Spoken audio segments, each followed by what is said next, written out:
Levering, and most especially our distinguished guests from the Reading School Board, including Dr. Nolene Betts, the chair of the board. Dr. Murray and Dr. Mumin are the outgoing incoming superintendents. Our foundation chair, Anna Weiss, could not join us today, but we want to thank her for her support and the members of the foundation board. And of course, Sam Mengel, who's hiding out there somewhere in our audience today, who is the great-great nephew of our founder, Levi Mengel. It was exactly 100 years ago on this day, in this location, that Dr. Levi Mengel, a science teacher at the Reading School District, stood at this cornerstone as this cornerstone was craned into place, marking the first building block towards constructing his dream, a museum designed to help educate the students he served and the greater community of Reading. This momentous occasion was the culmination of decades of work, aided by the contributions of many. I think Dr. Mengel would be exceedingly proud if he were here today, seeing how far his museum has come, a thriving example of an art, science, and cultural institution that has certainly touched millions of lives in its century of existence. Today, visitors can still see portions of the collection he began with his purchase at the 1904 World's Fair and stand in the shade of trees that were planted during his lifetime. Dr. Mengel would undoubtedly relish in the fact that now you can also explore the entire universe without leaving Berks County at the NEAG Planetarium, and that great crowds are drawn to see temporary exhibitions that are shipped to Reading from all over the world. A museum is a staple in any thriving community, giving people a sense of time and place in history, and we are very lucky to have benefited from a century of this institution. Following tradition, the dated cornerstone behind me was hollow to allow for materials pertinent to the building to be deposited. We have a surviving list that tells us the following things that lie inside this stone: a Holy Bible, an American flag, the minute book from the 1923-24 Reading School District, a copy of the State School Survey of Reading School District, a historical statement about the museum and art gallery, a directory of the Reading School District, names of the members of the Board of Controllers, names of the officers of the district, a set of coins of the United States from 1 penny to $1, important newspaper clippings about the Public Museum and Art Gallery, the architect and builder's names, a piece of cameo agate from Berks County, and a stone Native American arrowhead found on the site of the museum during construction, and daily newspapers of April 30th and May 1st, 1925. We are grateful that the list tells us what lies entombed in the walls of our museum, but we wish we could hold those materials and examine them firsthand.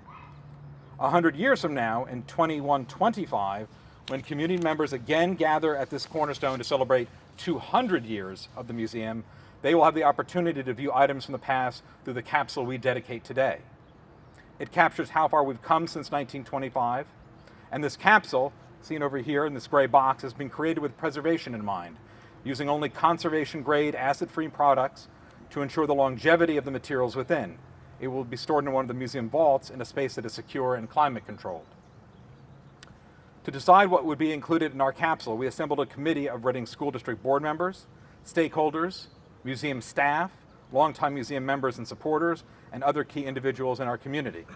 Their names are listed in the back of your program, and we thank them wholeheartedly for their time, thought, and dedication to this process.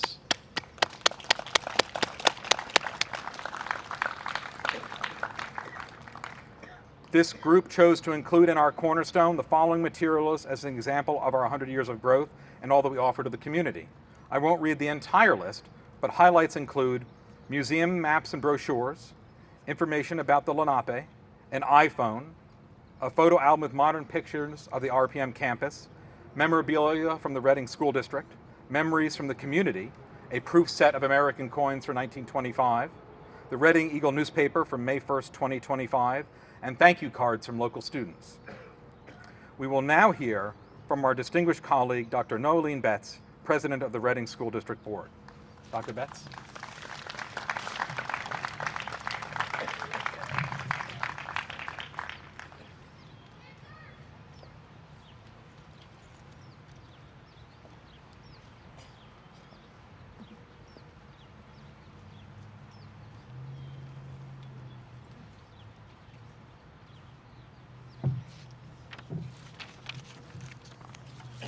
Thank you, Mr. Fleming.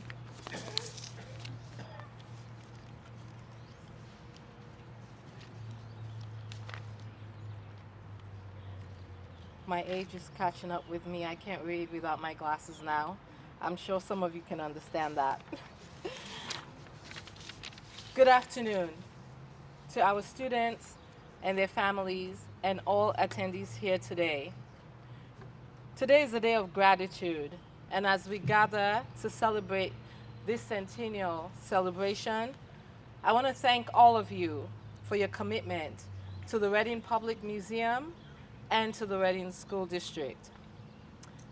It gives me the greatest pleasure to address you on behalf of the Reading School District and my fellow board members who are here today, and some of them couldn't be. Dr. Paige Brookins, our Vice President. In alphabetical order, Mrs. Dorio Gonzalez, Ms. Eggert, Ms. Jones, Mr. Leo Martinez, Mr. Nick Philippides, who is also the President of the Reading School District Board of Trustees and the Reading Public Museum and Art Gallery, Mr. Tinoco, and Mrs. Wright, who is currently our longest serving board member. This board is honored to serve our students in the same building where Dr. Levi Mangle had the museum, the third floor of 800 Washington Street. And that space was converted to a museum to provide students with exciting hands-on experience. The Reading School District is so grateful to Dr. Levi Mangle for his hard work and vision. And today, we're honored to have his great-great-nephew, Mr. Sam Mangle, amongst us. Miss Sydney Ernst, Reading Public Museum Manager of Community Development and Communications. I want to thank you for putting this event together. Can we please give her a round of applause? Miss Ernst, I don't know where you are. Okay, good, good. But I can only imagine the numerous emails, text messages, phone calls, personal meetings, Zoom meetings that it took to undertake this monumental occasion, and you should be proud of its success. And the Reading School District thanks you for that. Thank you to all who participated in the Time Capsule Committee. We owe this celebration in part to Dr. Levi Mangle, an 1886 graduate of the Reading High and a teacher at the Boys High School in the Reading School District. But this is monumentous because of the kind donations made by Ferdinand Thune and Ivan Impink, who generously donated this property that we're celebrating today to the Reading School District. And it is Dr. Levi Mangle's personal collection that he started that is helping keep history alive. I want to thank Dr. Murray, our superintendent of schools, her cabinet, and the teachers and staff. Yes.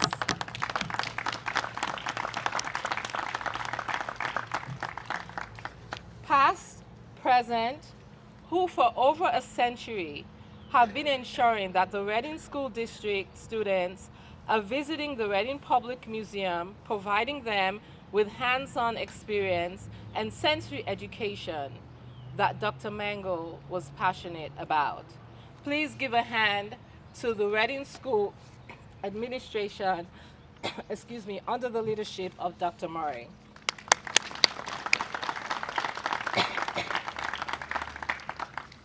In Dr. Mangle's own words, giving a child a chance to see and handle things is what is worth the greatest investment. It is not only about the study, but he also believed that it was the greatest time saver.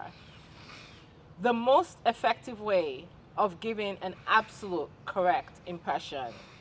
He created a space where all people of all ages could learn and explore science, art, and history in one place. I want to take time out to say thank you to the bus drivers who bring our excited students from school to the museum for their exploration day. So Please give them a round of applause. And also the chaperones who have to sit on the bus from school to the museum for the eagerly waiting students to disembark here for their field trip. They are worth the recognition. So thank you for them to be able to come here to the museum than to have a day in the classroom. To the Reading Public Museum Board of Directors, under the leadership of Dr. Anna White, we say thank you.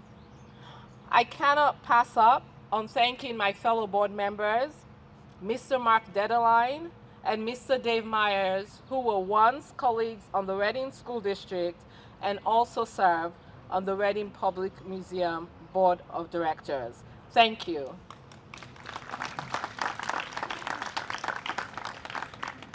The Reading Public Museum CEO, Mr. Jeffrey Fleming, I want to say thank you. Thank you for your continued work in ensuring the positive relationship between the Reading Public Museum and the Reading School District, and for continuing to maintain an institution that is a place of learning and discovery for all. I know that there are countless employees, volunteers, who make sure that the daily operations of the museum, the Nieg Planetarium, and the Arboretum are working in sync to make the education of our students accessible, meaningful, and transforming the students' potential into reality. I have a lot of people to thank because we didn't do this alone. Over the past 100 years, we thank the visitors, the museum members, to help keep this legacy alive. Today, I would like to take time to thank all who committed their time and their patience to the time capsule. I start in no order, particularly, but Dr. Mazuz, Mr. Bob, the Reading Eagle, Miss Marilyn Wedman, who I met recently,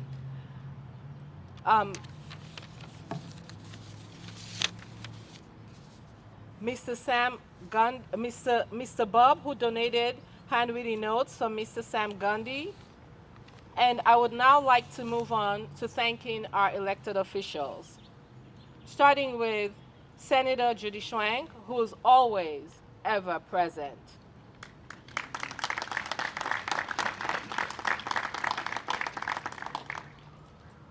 Our commissioners, Mr. Mike Rivera, Mr. Lineback, and Mr. Santoni.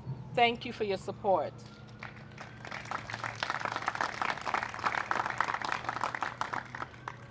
Our state representatives, Johanny Cepeda Freitas, Representative Manny Guzman, and Representative Rossner. Thank you.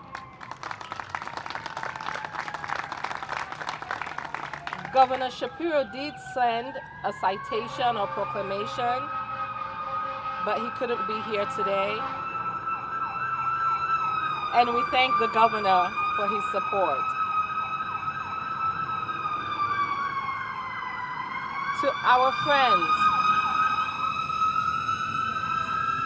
across the street, Washington Street, under the leadership of Mayor Eddie Moran, we say thank you.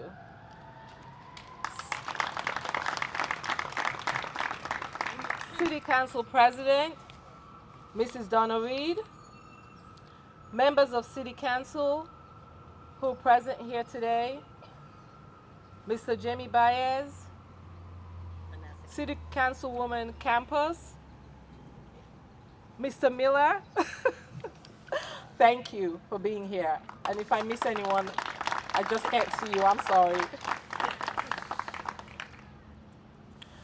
To the Reading School District Superintendent, employees, principals, staff members, teachers, volunteers, please stand so that we could acknowledge you.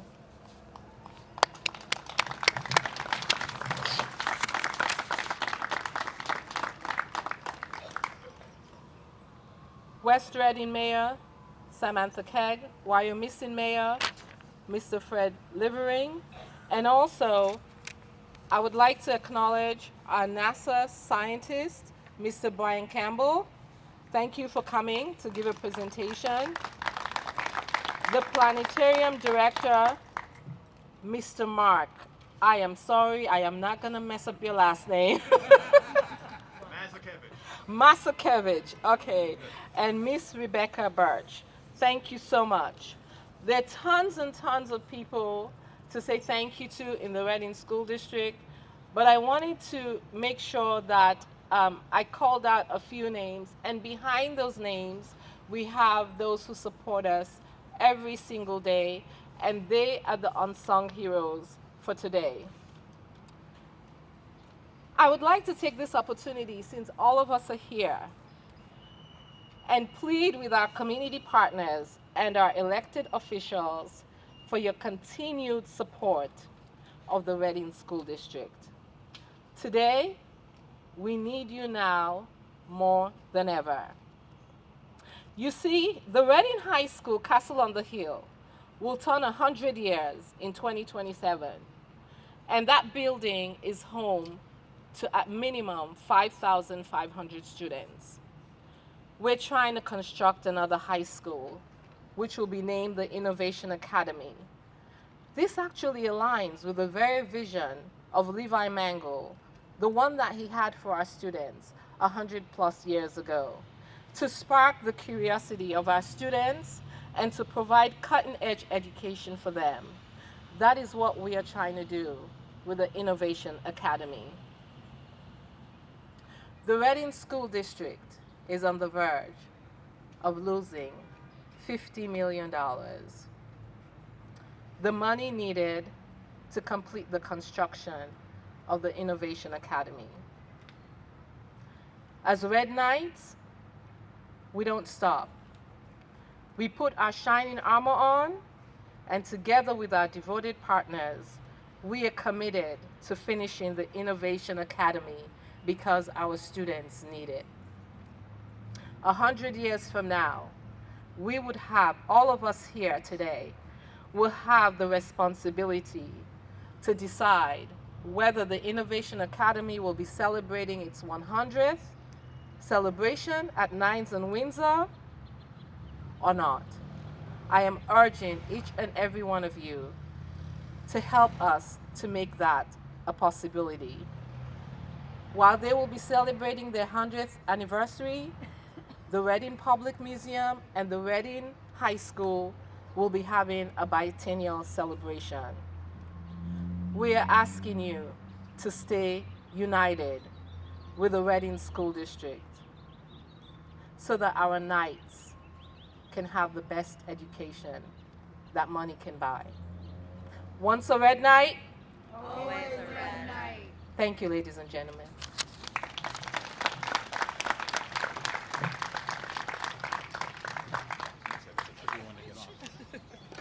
You're all right. I have to agree with Dr. Betts. I think the chaperones that ride the buses should probably be nominated for sainthood. But thank you, Dr. Betts. We are forever grateful to the Reading School District and the vision of its teacher, Dr. Levi Mangle, for creating the Rhetoric Public Museum, a true gem in our community that has inspired learning, wonder, and awe in children and adults alike for a century. Now, please welcome Pennsylvania State Senator Judy Schwenk.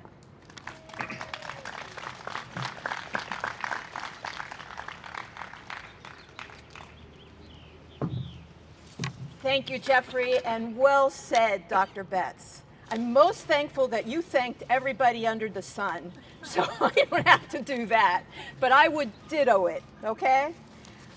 I'm looking at all of you and individuals here that I know this place like the back of their hand. I would love to hear the memories that you have of the Reading Public Museum. Over the ages, over that past 100 years, each of us, somewhere in our lifespan, have had some connection to the Reading Public Museum. I can tell you mine, I can tell you my favorite things, and it's just not the mummy either. My daughter was here as a Reading School, a public school student at 13th and Union. She was here for advanced classes, and she was on those school buses and probably one of those rowdy kids that were giving everybody such a hard time. But I myself, I've pulled weeds here. I've planted trees. I've served on the foundation board. I've had the opportunity to be so engaged, and now every week, this is my place to go, just to walk. Have you noticed how wonderful the grounds look lately? How well things have been maintained? It's a tribute to the Reading Public Museum staff. Jeff, you're doing a great job. The folks that are working here, the school district as well. I think we've come to a good place, finally, where we are now looking at the future. Where do we go? What will the Reading Public Museum mean to not only future students, but also to the rest of us in terms of how we utilize this wonderful center, this icon of art, history, culture, and science here in our community. We have a great treasure, and we need to continue to make sure that we support it in the way that it deserves. I'm thinking, first, I can't think of another museum, perhaps in the Commonwealth of Pennsylvania, that is actually owned and operated by a school district. It's an amazing, amazing story. And that story has helped to make it such an integral part of the education that the Reading School District students get.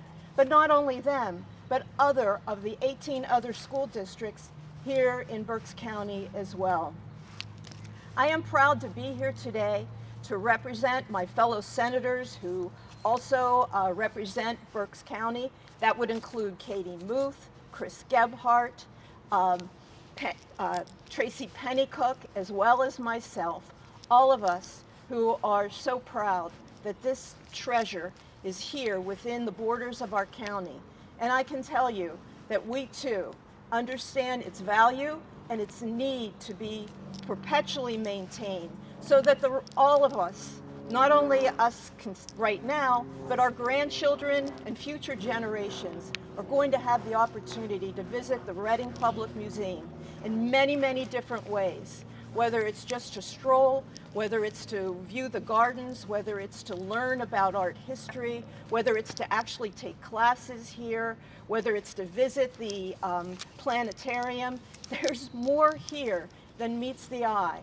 And we need to continue to make sure that we tell that story to all of those who have not yet discovered this wonderful, wonderful asset. Thank you so much for letting me be a part of the celebration today. Here's to the 100 years past. Here's to 100 years and more future. Are we ready for that journey? I think so. Thank you so much.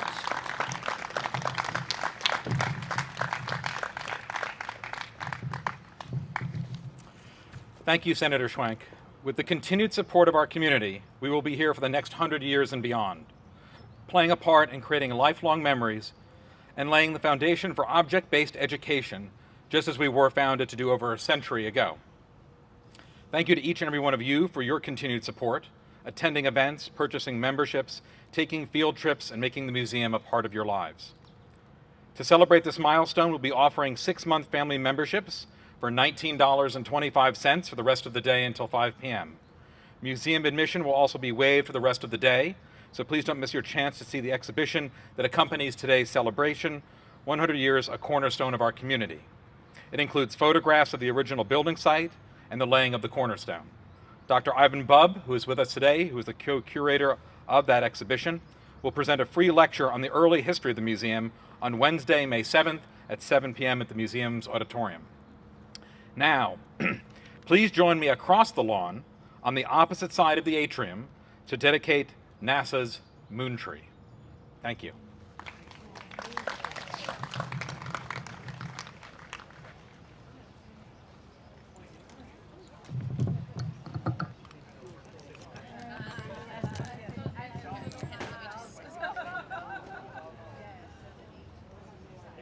If you're unsure where the moon tree is, it's on the exact opposite side in front of the museum. There's we're taking this. Actually, do you want to keep that on there? Oh, We're yeah. taking this podium over there. Sure. Oh, thank you. You can take it right. All right, perfect.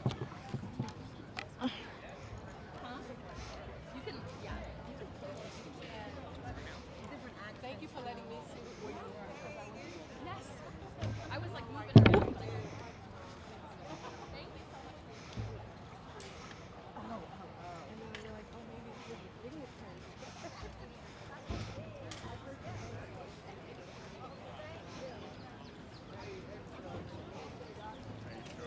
Yeah.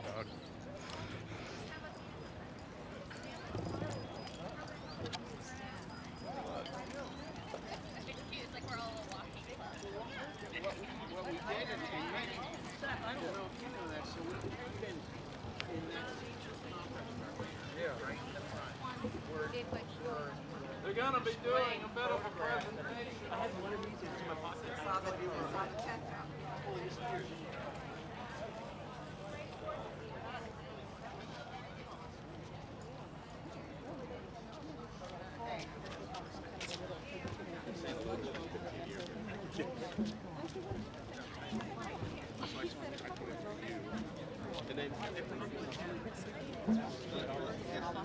I still got him if you need him.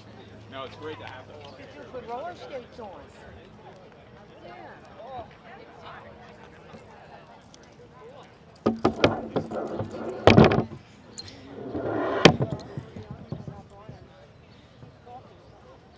What is it? No, it should all be just there. It's all plugged in. It should It's be. all ready to go.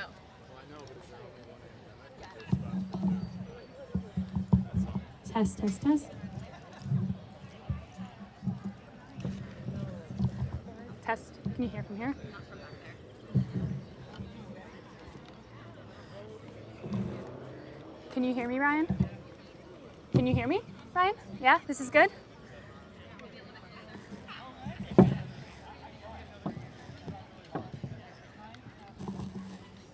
Can you hear me? Is this okay?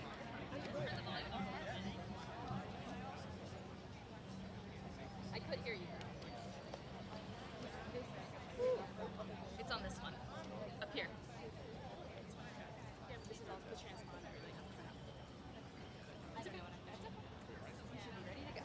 Okay, I'm gonna wait for everybody. There's a few more people to come, so People I'm are gonna still wait. making their way over. Yeah, I'm gonna wait. Oh, I have to. I have to wear the fancy glasses. We can turn the mic off right now. You'll just push it up. Just Which? What do I do? it's just Oh, this one? Yep. It's gonna blow away. I know it. Stay.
Okay. How is that, all right? Okay. Ooh, these are fancy glasses, Hannah. Wow. Okay. I have to wear glasses, otherwise I won't be able to read this to you. I think it's great that you're all in the shade. I'm going to complain to Mark, our resident scientist, that he didn't track the sun and tell us that this stage should be there on that side. But it's all right. We're going to get through this. Last spring, the Reading Public Museum's arboretum became the home of a very special sycamore tree sapling, right to my left here, which stands here. As part of NASA's Artemis 1 mission, the seed from which this tree grew spent 4 weeks traveling thousands of miles beyond the moon aboard the Orion spacecraft before returning to Earth to be grown by the U.S. Department of Agriculture's Forest Services. The thriving sycamore joins 25 acres of plantings, some which have stood for as long as the museum building itself. The moon tree represents the museum's continued commitment to inspiring curiosity and fostering learning about science, the outdoors, space exploration, and the interconnectedness of Earth and the universe. In 2024, over 23,000 people visited the NEAG Planetarium to learn about space. Thousands more have walked past this young tree while enjoying the Arboretum. The museum is proud to be one of only 11 Pennsylvania institutions to receive a moon tree in 2024.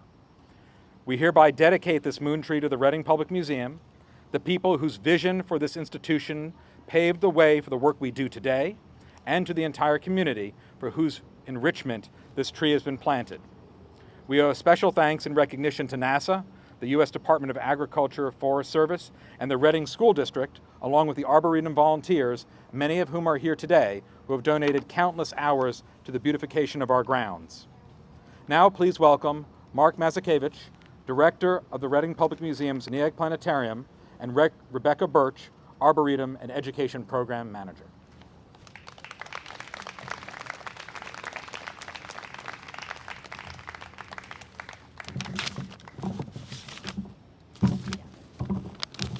I have to admit, I feel naked without a laser pointer pointing out things in the dome right now and just using the microphone, but thank you. My office in the planetarium has a great view of the Wyomissing Creek, the 2 paved paths on either side of the creek, the banks that lead up to the Parkside Drive North that eventually leads up to the hospital. On any given day of the year, I'll see walkers, joggers, families, friends, little ones in strollers, children chasing parents, parents chasing their children, familiar people doing their normal afternoon or evening routines on campus. Families come to visit waterfowl such as ducks, Canada geese, great blue heron, so are this morning. People bring their fishing poles and enjoy a leisurely afternoon in the shade of the trees. The Arboretum assistants volunteer their time tending to this grand space with all of its natural beauty. I've seen so many photographers, landscape painters, and other nature enthusiasts. I've seen so many people walking their pets. I've even seen somebody walking their parrot on the path out there. It's a view that I've had for 32 years. It never fails to delight, entertain, and move me. These museum grounds, with their unique trees, beautiful plantings, create a family of living spaces on our Earth, our connection with nature, and with the world around us. Today, our connection with nature extends into space with the introduction of the Artemis tree. The moon tree is the newest addition to our grounds after a long journey around the moon and to come back home to join our Arboretum family.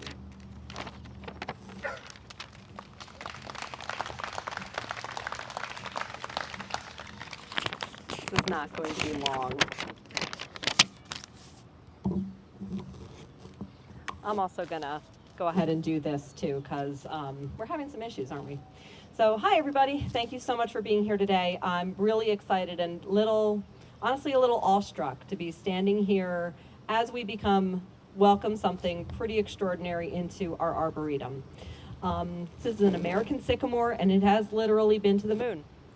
In case you aren't familiar with what it's gonna look like, I'm gonna make everybody turn around like I do on a school tour. And if you look, I'm about to give up on this thing. If you look behind us directly, behind you directly, there is I'm just gonna give up. Can everybody hear me? Yeah. Awesome.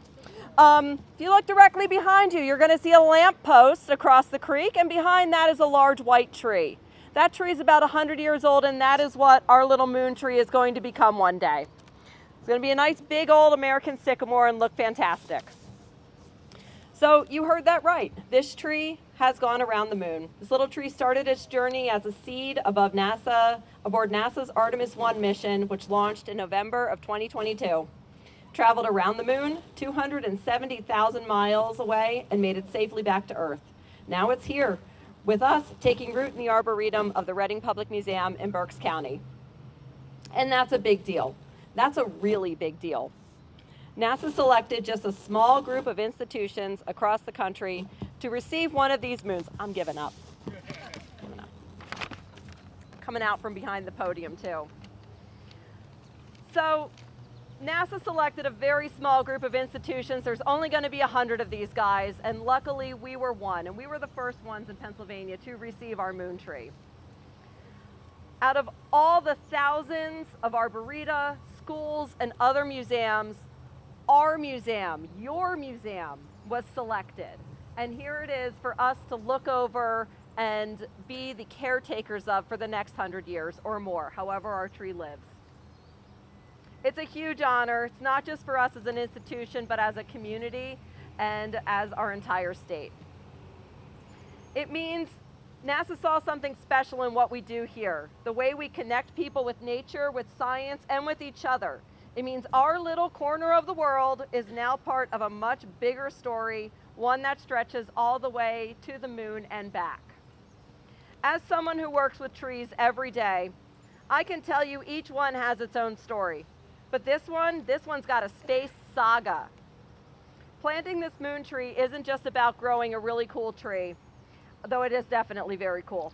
It's about bringing huge ideas down to Earth, literally. It's about helping people see that space exploration and environmental stewardship aren't two separate things. They're connected.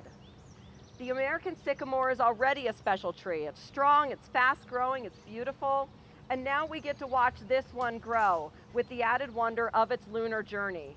It's a living symbol of exploration and curiosity, and it's growing right here. Back in the 1970s, NASA sent seeds into space on the Apollo 14, and those moon trees were planted all over the country. One was even planted in Berks County. You can still see it today outside of the Topton Mini Museum in Topton, Pennsylvania. I actually parked next to it for about 2 years while I went to Brandywine High School and never knew. So it's there though, and it's spectacular, and we have made them aware people might be visiting it. So go up and visit it. Artemis 1 is a continuation of that legacy, and the Reading Public Museum is now part of it. So as this sycamore grows season after season, I hope you all come back and visit it. Bring your kids, bring your students, bring your curiosity. This tree's story is just beginning, and we're all part of it now. So thank you so much for being here to witness this special moment. Thank you to our unwavering team of Arboretum assistants and Penn State University's Master Gardener program. If I didn't have them, there's nearly 100 of them. If I didn't have them every Wednesday keeping the grounds looking the way they do, they would not look as good as they do. And it's all up to them. It's amazing. And thank you for supporting the work we do to keep wonder alive on Earth and beyond. Thank you.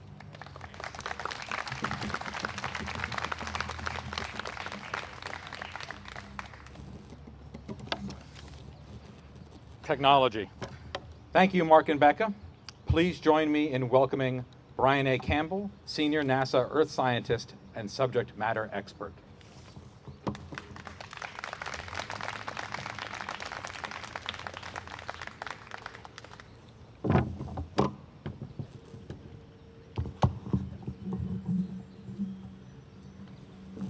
All right, so I want to first start out by saying that I apologize that I'm not a Reading School District graduate. I'm a 1992 graduate of Wilson High School in West Lawn, so pretty close by. We're friendly, okay? So yeah, most of my family went to Wilson. My grandfather, my uncle, they all went to Reading High. So I think my uncle graduated 1925, 1925, he graduated from Reading High in 1925. So, yeah. So, my name is Brian Campbell, and I am at the NASA Wallops Flight Facility in Wallops Island, Virginia. And on April 23rd of this year, I just started my 25th year at NASA in the Earth Sciences. And I work a lot with satellites, okay? And I'm not going to tell a lot about that right now because I do have like close to an hour to speak in the planetarium right after this. So I'm not going to, use up all the time here to talk about that and reiterate it again. But I heard the term legacy here a lot, right? So at NASA, we're all about legacy, okay? The science that we've done in the 50s and 60s when NASA was created, from the Apollo missions to the modern day Earth observing missions to ones like Europa and things studying the other planets, to the Hubble Space Telescope, to the James Webb Space Telescope. All of these satellites and instruments in space, some look out into space, other ones we send them up and we flip them around and we look back towards our planet, okay? That's what I do. I come in where we turn them around and look back at our planet.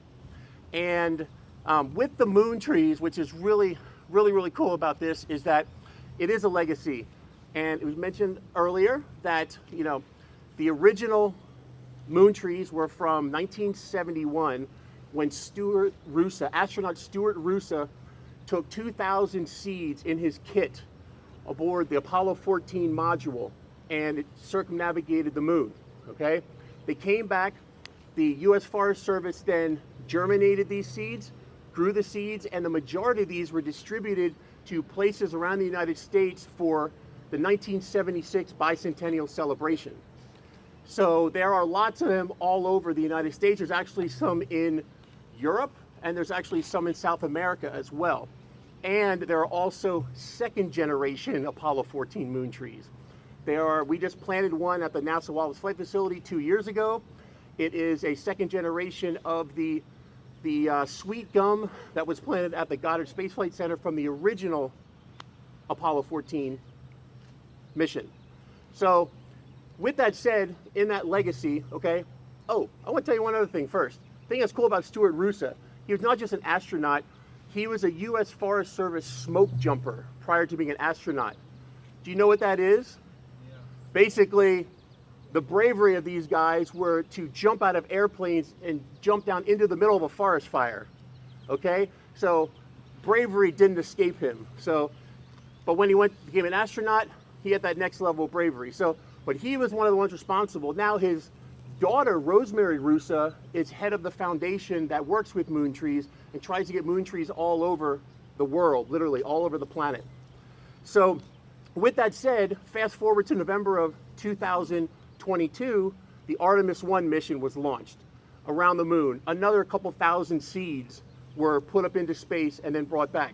They were basically the same tree species as Apollo 14 versus Artemis 1.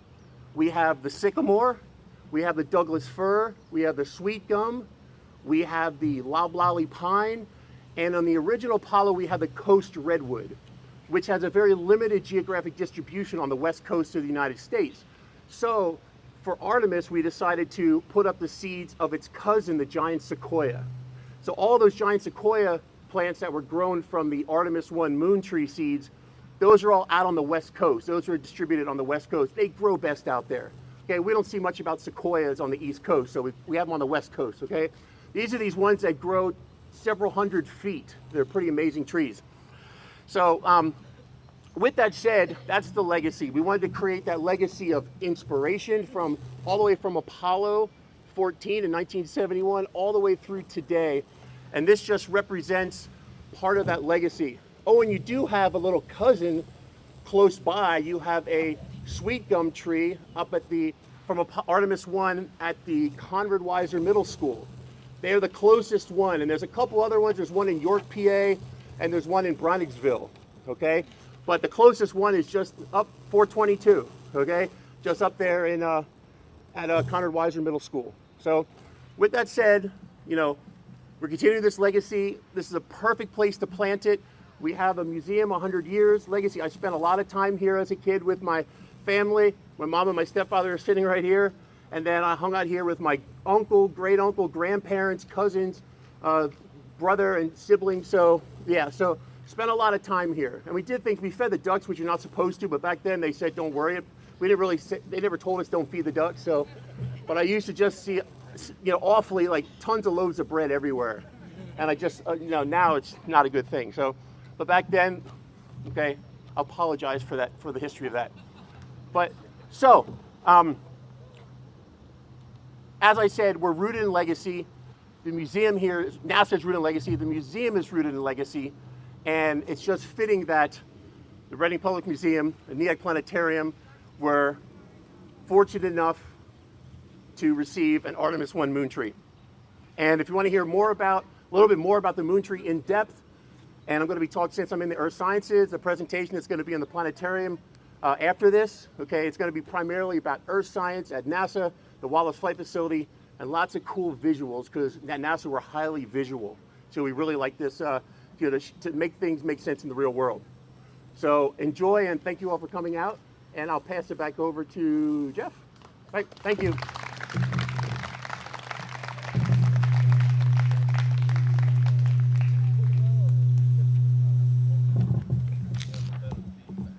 There we go. Behave.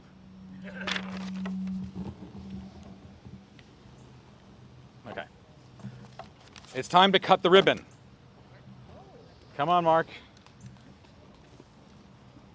To dedicate our moon tree. You ready, Mark?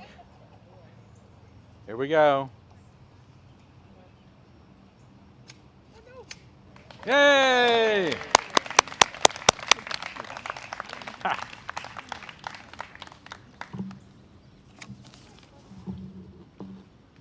Thank you, Brian. Thank you to everybody else who came out this afternoon.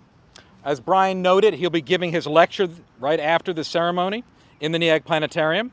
This will be a great opportunity to learn more about NASA, its outreach programs, and the moon tree. As we look toward the next 100 years with hope and excitement, we hope that you will all join us on this journey, supporting your museum by visiting, donating, and spreading the word. Please take advantage of the free admission for the rest of the day, as well as the $19.25 six-month family membership deal if you are not yet a member. The offer is valid only for today, and the front desk admission staff will be able to help you sign up. Thank you again for joining us today.